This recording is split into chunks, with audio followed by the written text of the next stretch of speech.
Hello, everyone. It's Juanita. So, we're live today to do some writing. But before we get started, I just wanted to talk for a few minutes. I know that not everybody is from the US, but I was wondering how many people are going to be, celebrating Thanksgiving here in the US. My family and I get together usually on that day and we have turkey. Turkey is the thing that we usually have. Although in past days, my sister has made chicken and dumplings as like a side dish, but that's very good. I'm kind of hoping she does that again this year. And so I'm responsible for turkey this year, and I'm also making pumpkin pie, and I'm kind of excited about that. I have all the ingredients ready to go.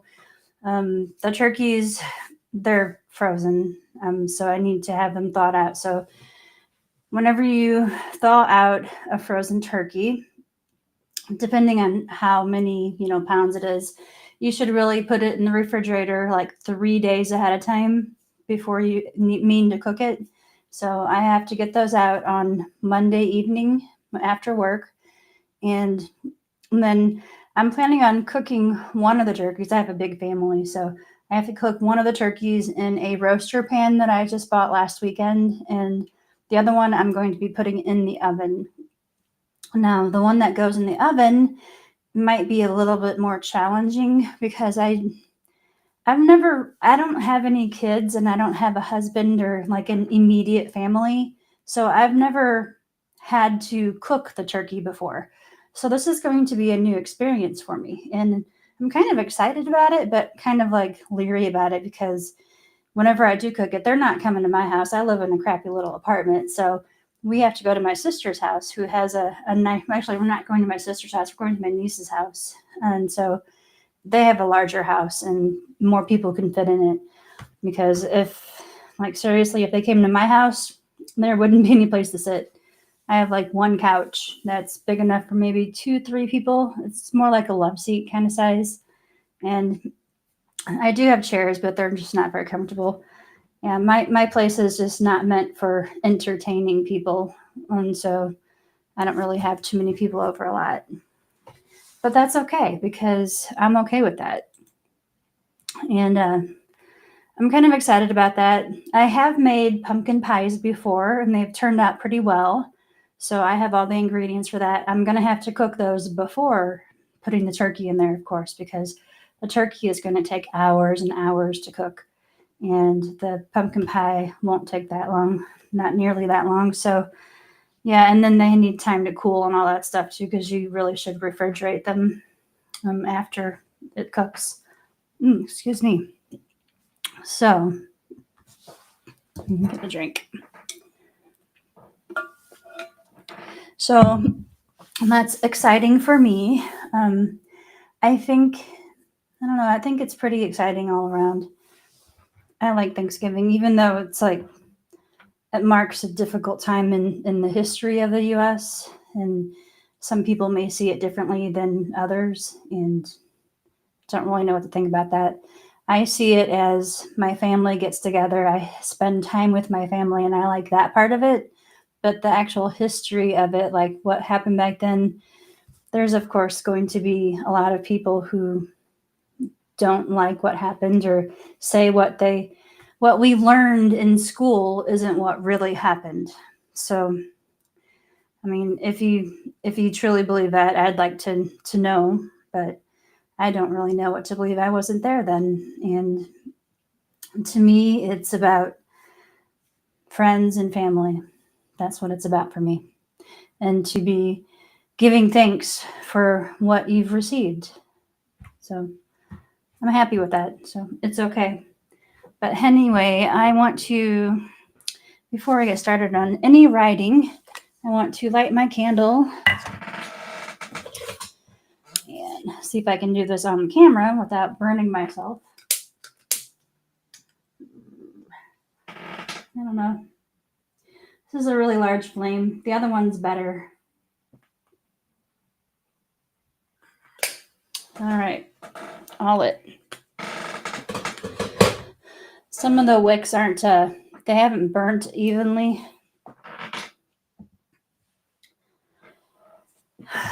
So I think whenever I usually light them, I usually clip the top of them off with this thing.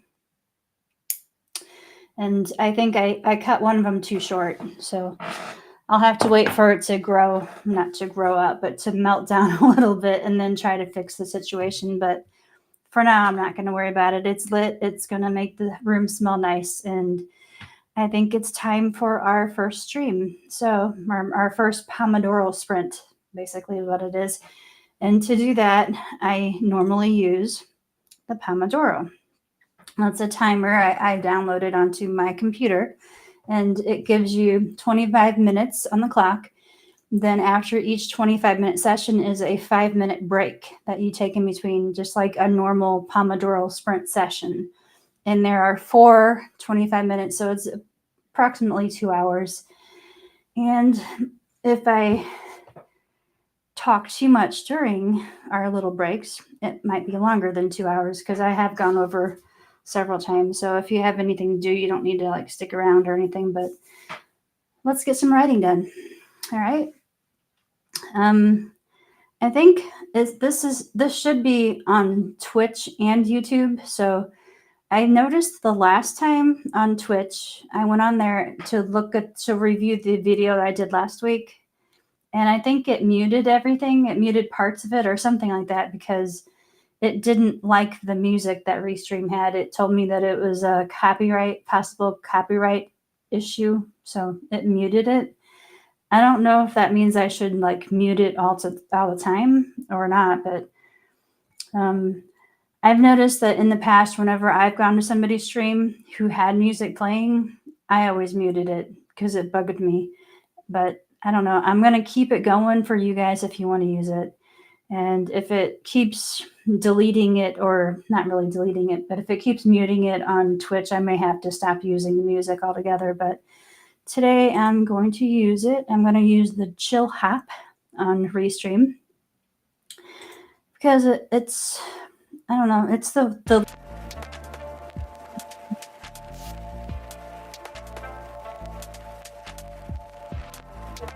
and I'll mute my microphone from my voice, but the music will still play. So let's get going.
Hello, I am back. Let's see. Welcome back. Hope you got some good writing in there. Let's see. We probably should keep an eye on the timer. Let's see if I can figure out how to do this. I've done it before. All right. Good enough. I'm going to start the 5-minute timer though, so we can keep track. I want to keep on track here so I can keep going. So last week, I decided that I wanted to work on the characters for my book. My characters were undeveloped, and I wanted to get further in contact with them and try to figure out who they are, how they act, and what are their main objectives in this book. Because it seems like a simple thing to have. Her manager, her boss is somebody that used to be her father's friend as well. So there are some things carried over from that where he feels like he's more than just a boss. He determined to be her protector too, and wants to help her along in this process. She's changing right now, and he wants to help her. She came into the business as an analyst. She was really good at researching. She's good at reading between the lines to see what people say versus what they actually feel inside. And now she needs to use that and go into the field and talk to people face to face and get to know what her own skills are. Basically, she needs to build her confidence. She needs to build her body. She needs to get stronger because that's going to come in later in the book. She's going to find out that she's not so tough after all because somebody's going to kick her butt. But she needs to learn that if she really wants a chance at this position, this world that she's trying to get into, she needs to become stronger. She needs to become stronger physically and mentally. She needs to, take the skill that she has that she believes is a curse, but it's actually not a curse. It's a blessing, the skill that she has. And it's going to help her greatly by the end of this book. But right now she's kind of doubting it. She doesn't want this gift. She wants to give it away. She'd give it away to somebody else if she could, like in a second. But she can't do that because it's part of her and she cannot escape it.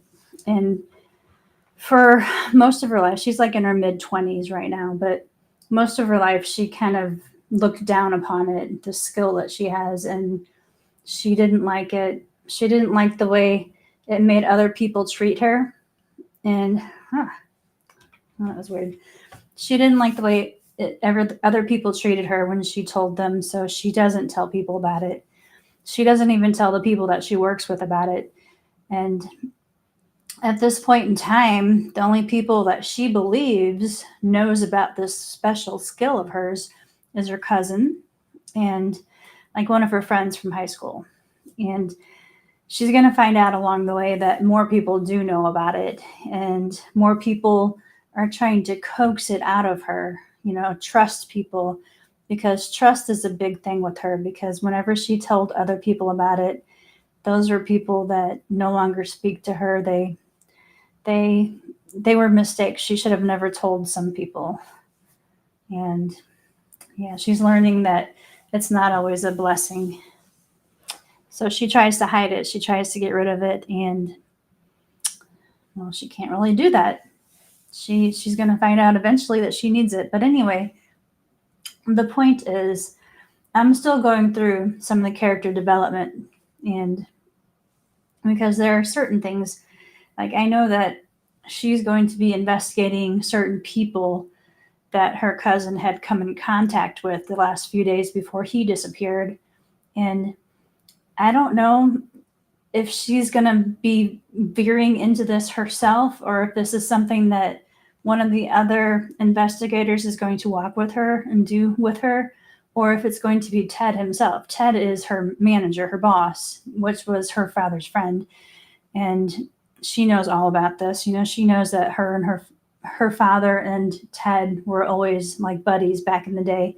I think they served on the force. They were police officers together and they were partners. And whenever Ted retired, he opened the private investigating place, and I think her father followed him, and he worked there for a few years, but then he disappeared, presumed dead. And yeah, that last case is what eats her up. She joined this place because she wanted to find out what happened to her father. And he eats himself up about the whole situation too, because he believes that it's his fault that it happened.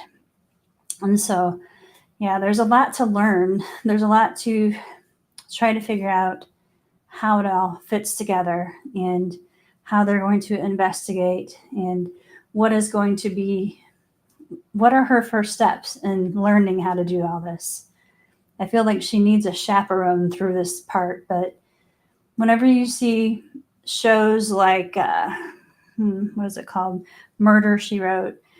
She's never been a police officer. She's never learned how to investigate anything, but she gets her nose in everything.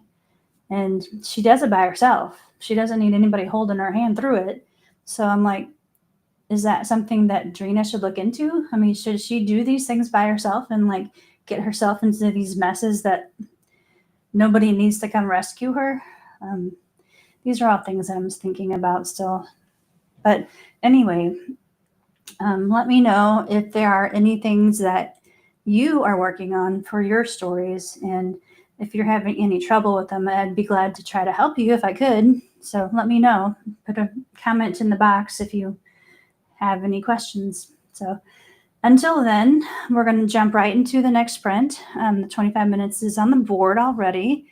I think I'm going to go with a different music this time. I'm going to go for lo-fi this time. And let me go ahead and start the timer. Lo-fi and mute. Good luck to you.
All right. That is done. Another one in the books. Let's go ahead and start this 5-minute timer for us. All right. So I was interrupted during that little sprint with my sister. She called me and we made plans to do something after my little session is over. So that's very interesting. I do appreciate that. How did you do? Did you get much writing done? Leave me a comment if you have any questions, if you have any concerns about what your book is about. Here's something that might be interesting to you guys. I have a planner that I never used during 2024 last year. And it's already past it. I think it's like an 18-month planner. But anyway, I never used it for actual planning anything. However, I am using it using it as a timeline basically for my character, her story. So it begins on May 7th. And on this date is the first category happens then. However, the actual book starts on a different day, but this is like one of the flashbacks to this time.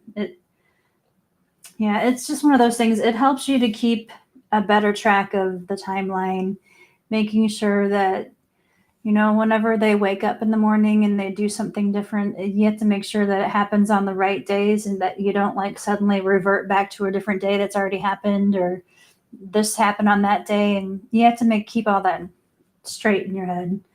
And this helps me do that. This helps me do a lot of stuff. So, and then, I can plan 3 whole books on it, because the book that I'm writing is like the first book in a series. And I can just continue on with this little book. I mean, this is like the beginning of it. And then I have all of these other months to go. And I could create depending on how long I want my books to last, like you can make it last a couple days, a couple hours. You can make the whole book last like a whole year, like it does on Harry Potter's Little World. But yeah, I think my book is going to last maybe a month or so. And I think the second book is going to begin in about June, because June is the time in which her little town that she came from has something called the Fisherman's Day. And it's apparently something that really happens like on the East Coast. And I think that's when her little town gets together and they have like a festival on those I think it's at the end of June or somewhere around that. But my second book is going to be taking place around Fisherman's Day and what happens while they're there and stuff like that. So, it's going to be like maybe my books will last a month at a time. And then my next one will begin, the next month. This isn't in stone or anything. I could change my mind tomorrow, but I probably won't, because I don't think, like, whenever you see TV shows, the police procedurals, and they have everything done within, 30 minutes or an hour, depending on which show you're watching, I guess. But I think it's pretty neat to be able to time it perfectly. And I know that a lot of things that happen in those TV shows would never ever work in real life, because it takes a lot longer to get DNA processed, the fingerprints processed. It takes a lot longer to unless you really escalate it, you're not going to call a bank and say, "Hey, I want to look at that person's statements to find out where they've been in the last 24 hours." That's not going to happen overnight unless they really escalate the situation. And yeah, they make it seem like it's easy and quick and it happens within, a few hours, but that's simply not true. Not true at all. So yeah, you have to really know what you're thinking about whenever you're writing books. And I would rather make mine more realistic than, never ever would happen like that in true to life things, because otherwise, like, have you ever read a book about something that you are very knowledgeable about, and the book that you're reading is like a book that talks about that very thing, but everything that they say is a lie. Everything that they say happens can never really be true, because it would never happen that way in real life. And that it'll make those people hate reading your books. I mean, you're always going to have people that don't like reading your books, but you know, I would rather be truthful to what my story is than have people say that would never happen in real life. Um, Even though there's probably still going to be people that do that. But anyway, it doesn't matter. That is not even the point. So there's another 25 minutes on the clock. Our 5-minute timer did run out, and I did jabber on with no actual purpose. I do that. So let's get this next one rolling. What kind of music?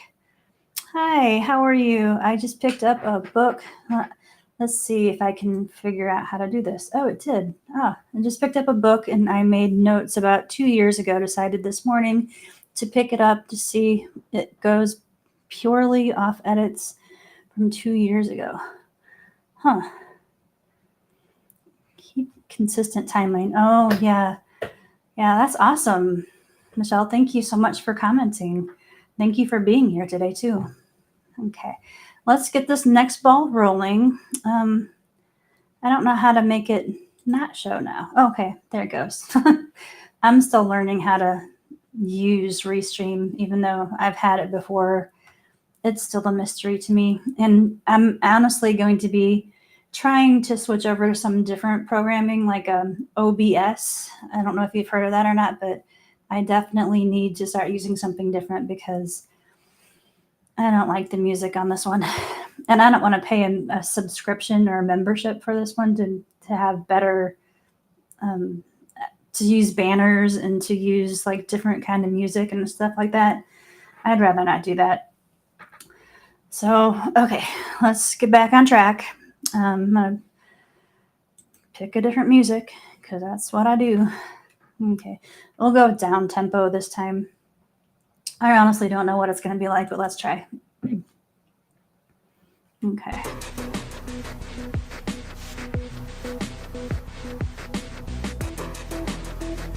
Good luck.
Okay.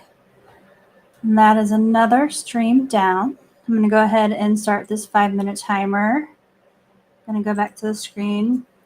And I wanted to talk a little bit about character information. Okay.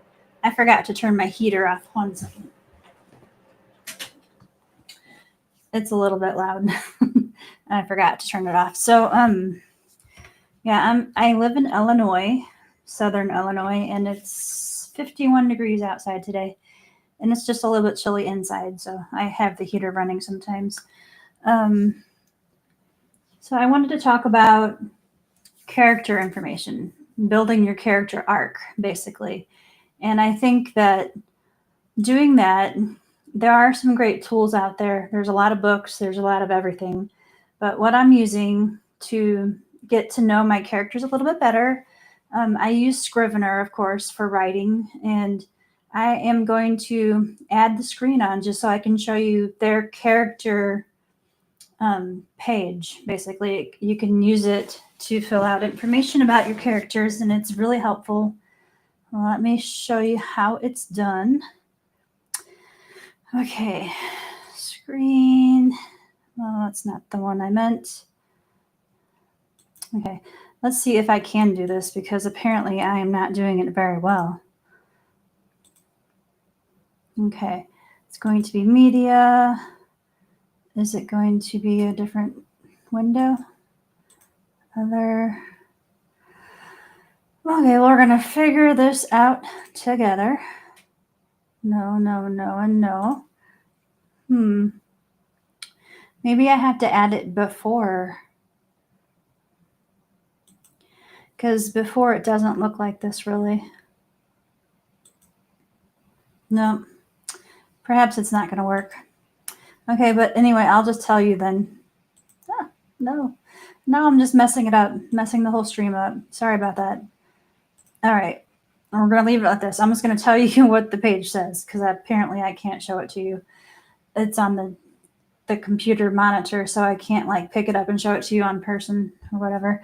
But it gives you the character's name, the age, location. It asks what the role in the story is, the goal of that person, the physical description, personality, occupation, habits or mannerisms, background, internal conflicts, and external conflicts.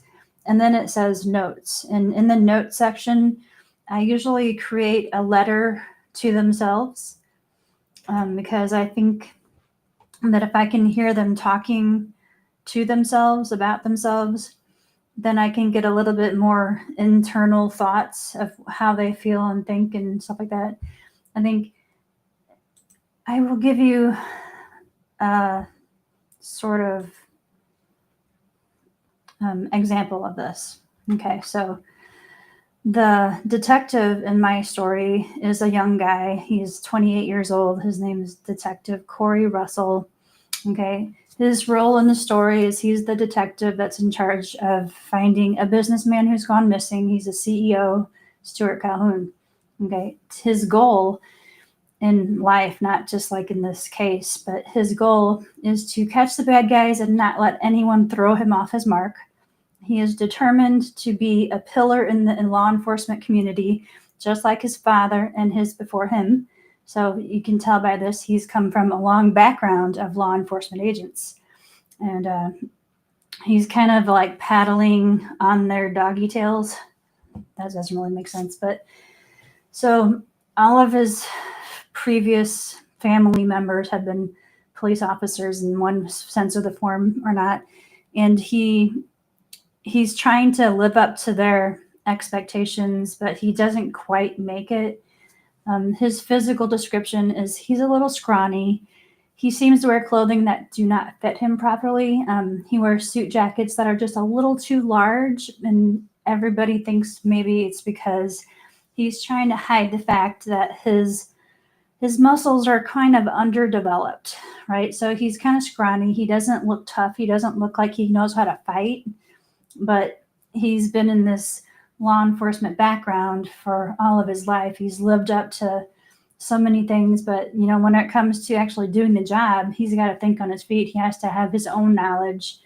he can't live off of their past not productivity.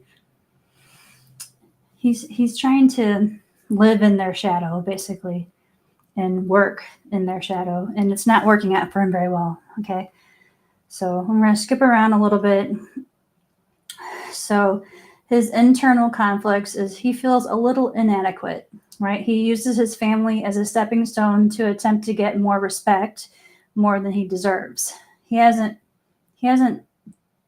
made it for himself yet, right? He just turned detective in the last few months, and the way that he's done this is because you don't just make detective it takes a lot. You have to be a law enforcement officer, police officer for a long time before you get to go to that step. But his family has been on his back this whole time, and they've been helping him over some hurdles that normal police officers would have to go through to get that job. And so he's pretty much used them as a stepping stone. Let's put it that way. So he's gotten into this position, the position that he's in now, but he doesn't really know how to keep it. I'm so happy with organized previous me. I'm definitely falling in love with this story again. I'm really glad. Yeah, it's kind of interesting how you start to write stories from way back when, and then you like put it away. You don't think about it for a long time. Then you bring them back up, and either it's like you read it again and it's like, oh my God, I wrote this. This is awesome. Or like in my past, I think this is terrible. What was I even thinking? This is nobody, a 10-year-old could write better than me. So it's like there's different emotions that you go through whenever you find things like that. But I'm glad that you found it and you're falling in love with it again. And I think that you can definitely turn this into a book that you can publish one day. So I'm really happy for you. Let's see.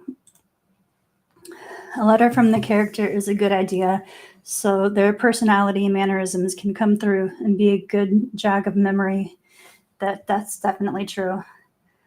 Yeah, the letter to himself in this one, okay, so you can kind of tell that his family has been a very big influence on him. It says, I was not born into the Russell family by accident. My family has had deep roots in law enforcement community, and we demand respect from the community as well as other law enforcement agencies.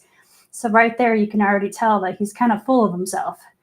He has the family to back up everything, but he doesn't quite have the skills to match it. So he's going to have a rough time whenever he's first getting started because he's just moved to this new community. He doesn't have his family to back him up anymore. So he's going to have some tough times ahead. And then he also says to himself in this letter, I really hate it when people who have no business in my investigation get involved. I would have absolutely no problem throwing their butts in jail, even more so if they have no law enforcement background. For their own safety, as well as keeping my evidence clean, they touch things and then look at everything gets murky and then things get thrown out of court. He just wants to make sure that his investigation is going to stick. So he's got his own thoughts about how things should go. And these are probably thoughts that he's learned from his past. His family taught him these things. He's been around it his whole life. So he has a lot of ideas about how things are supposed to work. But whenever it comes to him doing it, he didn't see all the gray areas that may have been taking place in the past. So he's got a rough road to hoe. Put it that way. Well, thank you so much, Michelle. Looks like we're coming up on the 25-minute mark again. So let's get this last stream out of the way, and then we can get on with our day. So good luck to you. I hope the book that you're looking into, I hope that it's coming up really good for you, and you've got a lot of new ideas to make the book even stronger. And let's get into this last stream, and we'll see what we can do. Okay. Let's see what music I want to do today. Have any? Well, let's just do Chill Hop. Chill Hop, the first one I did. So I'm gonna get my head down a little bit. No, that's not good. This little sprint.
Okay, time is up.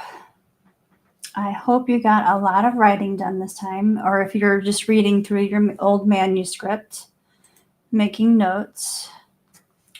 Yeah, I've come across a few of those, and there's a few disjointed scenes that I've had throughout the years, and I found out something that other people do is to take like these scenes that you've had in your head and try to incorporate those scenes into your new manuscript, because sometimes they might fit, even if they're like from different stories that you've had over the years, or just a single thought that's gone through your head that won't seem to go away. Because that's something that I've done. I've had a lot of, I think I started out doing like you're welcome. I've started out doing like a thriller, and then I switched over to mystery, and now I'm trying to do cozy mystery, but I don't know if it's coming across very well or not, but I think it is pretty cool. Let's see. Thank you for taking time out of your day to do this. I appreciate it. Oh, you're welcome, Michelle. I'm doing this for me too. I need to get writing done, and in order to do that, I need to figure out my characters. You know, because I've been like the part-time writer for a very long time now, and I need to actually get something done. I don't feel very accomplished yet because I haven't finished the book, and that's what I'm trying to get to. So I think that if I just keep coming back every Sunday and doing this, eventually I might get somewhere. I do need to actually go through and maybe do some throughout the week too. I'm coming up on a job change pretty soon, and so I might have more time to think about it during work hours. So like on breaks, or I'll have a longer lunch time, stuff like that. So, and then I might not feel so stressed out about money situations, because after this, after I'm done here, I'm going to go hang out with my sister and my niece, and we're not just hanging out, we're going to do DoorDash together. So that's like earning money on the side because I need to, because I don't make enough money where I work. So that's part of the problem. Um, I'll be coming in here every Sunday, so you're welcome to come back anytime you need to. It'll always be around 2 p.m. And hopefully I'll see you next week. And thank you for showing up and talking to me and all that stuff. It's really awesome. I actually feel like I'm, having some value added to my day and yours too, I hope. So I'll see you next time, okay? Every time I try to end a stream, I always cut it off. So I'm sorry if it happens again, but I will talk to you next week, hopefully, okay? Bye.